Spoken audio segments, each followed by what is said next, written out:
Okay, let's start. If you want to. Thank you for your patience. Well, welcome to this book launch of Spectral Imprints, which you can get at the door. My name is Muller. I'm an independent curator and critic, and was the curator of this exhibition and the editor of the book. And I'm particularly proud that Ashkal Alwan is hosting us tonight because it's the first time this book is being presented in the region, though all the artists who have participated are from the region. For those of you who don't know the Abraj Capital Art Prize, it's organized by Abraj, one of the largest private equity funds in the region, based in Dubai. And each year they choose 5 artists who get $100,000 to produce work. And that goes into the private collection. The exhibition is always launched during Art Dubai in March. And we can talk about the negotiations and the politics of organizing a project like that in Dubai during an art fair, and what it means to do a project like this for a private equity fund, but I prefer to do that during the Q&A.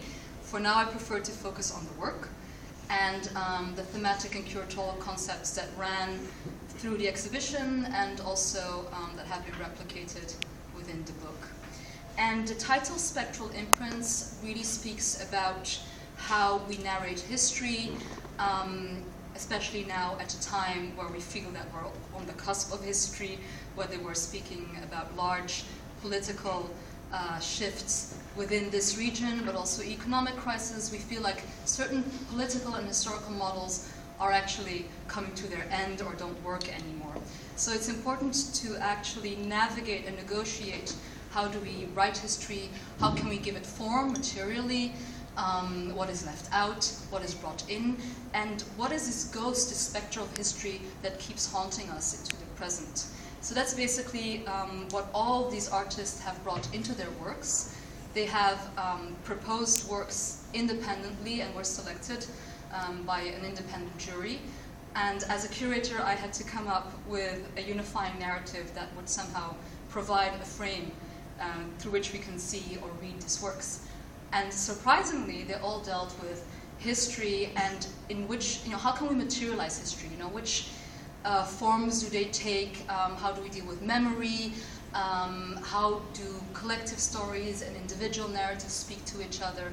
And so on and so forth.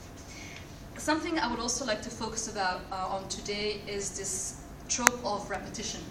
Most of the works are either produced in series or have some or other repetitive gesture in them. And I'd like to look at how this works through the formation of the works, whether it's changing the aesthetic of the work, how we as viewers experience the work, or it works in a different way.